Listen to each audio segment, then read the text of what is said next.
ខ្ញុំឈ្មោះគៀនថវិកាខ្ញុំបាទឈ្មោះកបួនសីហានិងខ្ញុំឈ្មោះយល់សផនណាលីតាជាសិស្សរៀននៅថ្នាក់ទី6ក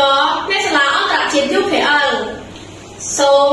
លោកអង្គកាយគោរពចំពោះលោកគ្រូអ្នកគ្រូសិស្សានុសិស្សព្រមទាំងប្រិយមិត្តទាំងអស់ជាទីគោរពរាប់អានថ្ងៃនេះពួកយើងទាំង3នាក់ពិតជាមានសេចក្តីសុខម្ដងយ៉ាងក្រៃលែងដែលបានលើកយកអត្ថន័យនៃពណ៌ទូជាប្រទេសកម្ពុជាមកចែករំលែកចំណេះដឹងដល់អ្នកទាំងអស់គ្នានៅក្នុងវីដេអូមួយនេះតើទូជាប្រទេសកម្ពុជាមានប្រមាណពណ៌ហើយពណ៌នីមួយៗមានអត្ថន័យយ៉ាងដូចម្តេចទៅទូជាប្រទេសកម្ពុជាបានដាក់ឲ្យប្រើប្រាស់ជាផ្លូវការនៅឆ្នាំ1993ក្រោយពីការបោះឆ្នោតទូជាប្រទេសកម្ពុជាមាន3ពណ៌គឺផ្នែកខាងលើនិងខាងក្រោមមានពណ៌ខៀវផ្នែកកណ្ដាលពណ៌ក្រហមមានរូបប្រាសាទអង្គរពណ៌សនៅចំកណ្ដាលពណ៌ខៀវតំណាងឲ្យសាមគ្គីភាពភេរភាពមេត្តាករុណាសន្តិភាពអហិង្សាដែលស្ថិតនៅក្រោមព្រះរាជកិច្ចដឹកនាំរបស់ព្រះមហាក្សត្រ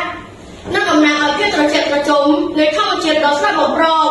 ពណ៌ក្រហមតំណាងឲ្យស្មារតីអង្គអាក្លាហានពុះពីគ្រប់ឧបសគ្គពលីកម្មសពគ្រប់បែបយ៉ាងដើម្បីទឹកដីរីឯរូបប្រាសាទអង្គរពណ៌សតំណាងឲ្យអរិយធម៌ខ្មែរដ៏រុងរឿងនាសម័យមហានគរ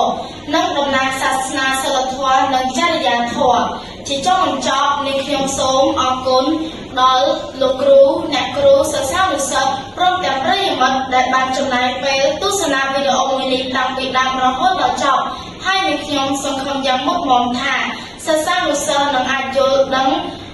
អំពីអត្ថន័យនៃទង់ជាតិនៃប្រទេសកម្ពុជាឲ្យបានកាន់តែច្បាស់បន្ថែមទៀតសូមអរគុណ